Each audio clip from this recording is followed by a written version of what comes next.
नमस्ते हजुर, म नारायण श्रेष्ठ उही समृद्धि बिजनेस लिङ्कको सञ्चालक तथा प्रोप्राइटर हो। तपाईहरुले धेरैले चिन्नु भएकै छ। आज मैले एउटा सानो भिडियो बनाएर तपाईहरुको बारेमा एउटा जानकारी दिँदै छु। यो भिडियो केको बारेमा छ भन्दाखेरि दुईवटा हाइड्रोलिक पम्प जेसीबी भ्याकुलरको। यो जेसीबी ब्रान्डमा, यो पार्कर ब्रान्डमा।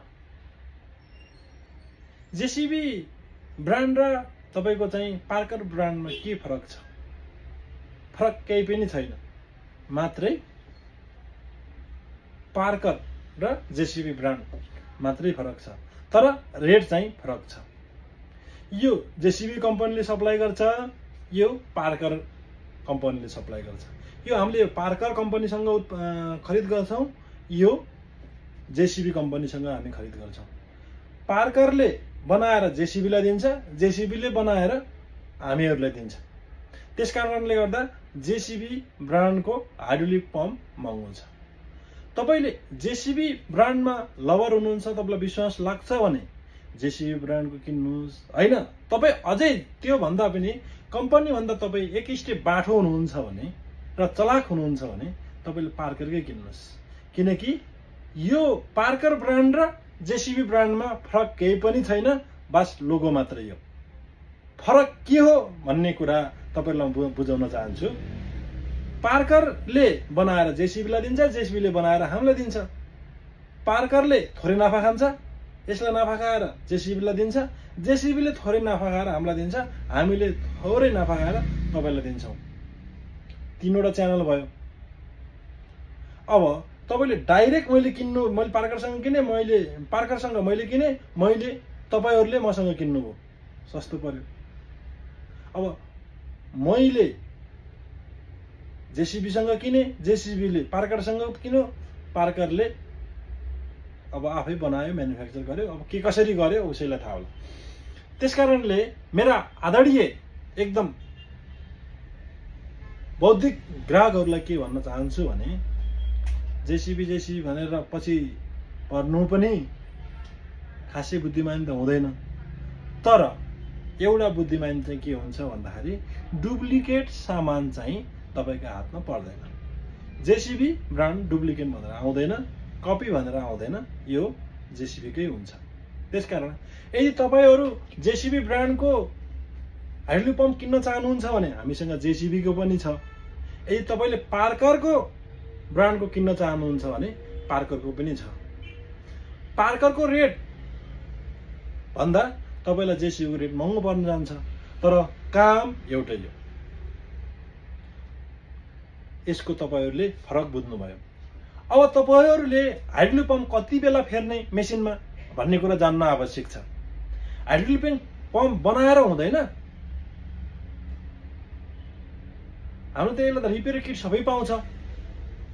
हामी यसलाई बनाउन चाहन्छौं भन्ने पनि धेरै जना हुनुहुन्छ। त्यसको लागि म तपाईलाई एउटा आइडिया बताउन चाहन्छु। अब जेसीबी हाइड्रोलिक पम्पको सामान्य पार्करको जहाँ त्यही पाउँछ। तपाईले यो तपाईको चाहिँ साफ्ट पनि पाउँछ, यसको सिल पनि पाउँछ, यसको तपाईको चाहिँ यो फ्ल्याङ्क पनि पाउँछ, एभ्रिथिङ पाउँछ। बनाउँदा तपाईको 8-10 हजारदेखि 20 हजारसम्म खर्च हुन जान्छ। अनि तपाईले बनाउँदाखेरि मार्केटमा जेसीबी को रेट 75,000 देखि 1,25,000 सम्ममा बेच्छन् मार्केटमा। र पार्करको भयो भने तपाईले 75,000 देखि 1,00,000 सम्ममा मार्केटमा बिक्री वितरण भइरहेको छ। तर तपाईहरुलाई मैले यसको दिने रेट अलि फरक छ। तपाईहरुले मलाई फोन गर्नुस्। हामीसँग स्टक प्रशस्त भएको कारणले गर्दा तपाईहरुले मलाई फोन गर्नुस्। मेरो नम्बर छ 98 512 490 80। नम्बरमा फोन गर्नुस् अथवा व्हाट्सएप गर्नुस्।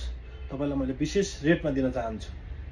र तपाईलाई भन्न चाहन्छु हाइड्रोलिक पम्प किन फेर्ने र कति बेला फेर्ने? एउटा त बनाउनै नमिल्ने अवस्थामा फेर्ने भयो। एउटा बनाउन मिल्ने अवस्थामा पनि तपाईहरुले यदि एनालाइसिस गर्नु भएको छ भने बनाउनु भन्दा नयाँ किन्नु फाइदा हुन्छ। किन हुन्छ भन्ने कुराको तपाईँलाई म लोजिक बताउन चाहन्छु। जेसिबीको तेल कन्ज्युम पर आवर कति हुन्छ? 6 देखि 7 धेरै भए 8 लिटर खाने हो जेसिबीले पर आवर तेल। तर तपाईहरूले विचार गर्नु भएको छ कि छैन? तपाईले हाइड्रोलिक पम्प मेन्टेन गरेर चलाउनु भयो भने तपाईको 8, 9, 9.5, 10 लिटर खाइदिन्छ के। 9 लिटर 10 लिटर खाइदिन्छ। 6 लिटर कहाँको 9 लिटर। 6 लिटरले काम गर्ने तेल 1 घण्टामा 6 लिटर खाने तेल नयाँ पम्प फेर्दाखेरि र तपाईको पुरानो पम्प तपाईहरुले मेन्टेन गरेर तपाईले चलाउनु भयो भने घण्टाको 9 लिटर सम्म तेल खाइदिन्छ। यो एकदम मेरो विश्वासीय एकदम राम्रो मेन्टेन गरेर चलाउने एकजना आदरणीय ग्राहकले भन्नुभएको हो। यो तपाईहरुको माझ म शेयर गर्न चाहे। तपाईहरुले एक दिनमा कति घण्टा मेसिन चलाउनुहुन्छ? 8 घण्टा, 9 घण्टा, 10 घण्टा। ल एक दिनमा तपाईहरुले 10 घण्टा चलाउनु भयो भने 10 दिना 30। तपाईको 30 लिटर तेल एक दिनमा एक्स्ट्रा गयो भने एक महिनामा कति गयो? आफै हिसाब गर्नुहोस्। तपाईले पुरानो पम्प बनाएर चलाउँदाखेरि अब नयाँ पम्प फेर्नुभयो भने 5, 6, 7 लिटर खाने हो भने तपाईहरुले पुरानो हाइड्रोलिक पम्प मेन्टेन गरेर गराउँदाखेरि घण्टाको 3-4 लिटर तेल एक्स्ट्रा जेसिबीले खाइदिन्छ भने नयाँ पम्प हाल्नु भयो भने तपाईले चाहिँ घण्टाको 2 देखि 3 लिटर डिजेल बचाउन सक्नुहुन्छ। त्यसकारणले मैले तपाईहरुलाई रिक्वेस्ट गर्न चाहन्छु, यदि तपाईहरुको हाइड्रोलिक पम्प बनाउँदाखेरि दिक्क हुनु भएको छ तर तपाईहरुले हाइड्रोलिक पम्प बनाइराख्नु भएको छ तर तपाईहरुले हिसाब त गर्नु भएको छैन नि मेरो मेसिनले कति तेल खाइराखेको छ, के भइराखेको छ। तपाईहरुले लमसम्म हिसाब गर्नुहुन्छ प्रोजेक्टमा कति नाफा भयो, कति घाटा भयो।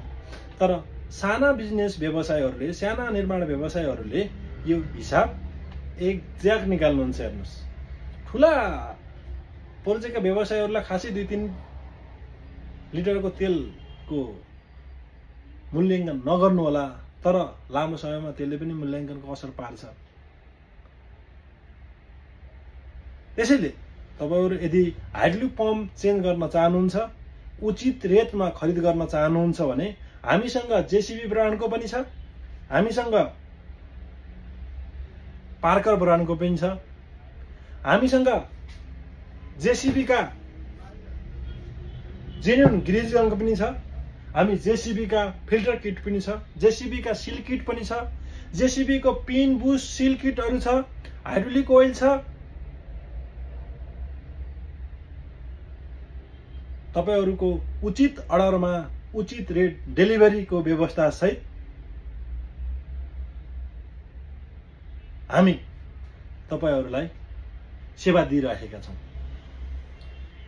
अब जम्मा यो सिजन सकिन वैशाख, जेठ, असार। असारसम्म त तपाईहरुको लगभग प्रोजेक्टको काम सकिसक्नु पर्यो, क्लोज गर्न सक्नु पर्यो भने 3 महिनाको समयमा आफ्नो प्रोजेक्टलाई सही समयमा सकाउने तपाईको योजना छ भने आफ्नो मेसिनहरुलाई उचित स्याहार सम्मार गरी आफ्नो व्यवसायलाई सफल बनाउनुस् भन्न चाहन्छु। धन्यवाद।